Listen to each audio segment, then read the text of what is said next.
So mga bagay na iniisip ng isang lalaki sa mga oras na wala kang paramdam sa kanya. Yes mga kamamay. Share ko sa inyo ngayon sa video ito kung ano yung mga naiisip ng isang lalaki nararamdaman sa mga oras na hindi ka nagpaparamdam sa kanya o sa mga oras na nagno-contact rule ka sa kanya. Okay? So bago natin simulan ito mga kamamay, don't forget to click the subscribe button, i-like yung video at syempre mag-comment kayo sa baba para sa ganon marami pang mga love advice ang mai-suggest sa inyo itong ating platform. So, yun lang mga kamamay. So, kung handa na po kayo, simulan na po natin ang topic ngayong umagang ito. So, ano nga ba yung naiisip, nararamdaman ng isang lalaki oras na hindi ka nagpaparamdam sa kanya?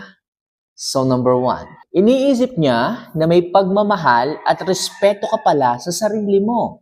Yes, mga kamamay, iniisip niya na kapag hindi ka nagpaparamdam, okay? Kapag wala kang paramdam sa kanya, iniisip mo yung sarili mo. Yung tipong, kailangan kong irespeto yung sarili ko. Kailangan ko munang hindi magparamdam dahil yung lalaki ay masyado nang nagiging pabaya, masyado nang nagiging busy sa ibang bagay. Siguro kailangan ko munang irespeto yung sarili ko at unahin yung ibang bagay. So yun yung naiisip ng isang lalaki na binibigyan mo ng respeto yung sarili mo, minamahal mo yung sarili mo sapagkat hindi ka na niya iniintindi Hindi ka na niya binibigyan ng pagmamahal. Kaya yung lalaki, ang naiisip niya na meron kang respeto at pagmamahal at pwede kang lumayo sa kanya oras na hindi ka niya rin bigyan ng pagmamahal. At pagdating sa isang lalaki nun, maaalarma siya, siyempre. Kaya ang feedback sa lalaki nun, mamahalin ka niya, bibigyan ka niya ng atensyon. Pero yun yung number 1 na naiisip ng isang lalaki, na tipong meron kang pagmamahal at respeto sa sarili mo kung bakit hindi ka nagpaparamdam.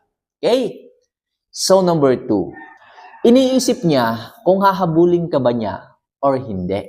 Yes, pag hindi ka nagparamdam mga kamamay, tataas yung level ng pagkamis at attraction mo sa isang lalaki. Namimiss ka niya Ibig sabihin, namimiss niya yung mga bagay na ginagawa ninyo dati, yung mga bagay na nag-uusap kayo, yung mga bagay na nagtatawanan kayo. So, tumataas yung hormones sa kanyang sarili. Yung tipong gusto niya nang kausapin ka. Gusto na niyang ma-experience muli yung dating tawanan, yung dating kulitan, yung dating loving-loving ninyo. So, nag-iisip siya Chat ko ba to? May message ko ba to?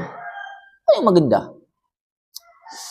Baka mamaya, ewan, naguguluhan siya kamamay. Kung may message ka niya o hindi, yan yung mga bagay na nararamdaman o naiisip ng isang lalaki, oras na hindi ka magparamdam. Pero at the end, mga kamamay, tumataas yung pagkamis ng isang lalaki sa inyo. Kung kaya't napipilitan pa rin siya na magparamdam sa inyo, mas lumalamang po yung kagustuhan niya na i-message ka. At yan po yung naiisip at nararamdaman ng isang lalaki sa oras na hindi ka magpaparamdam sa kanya.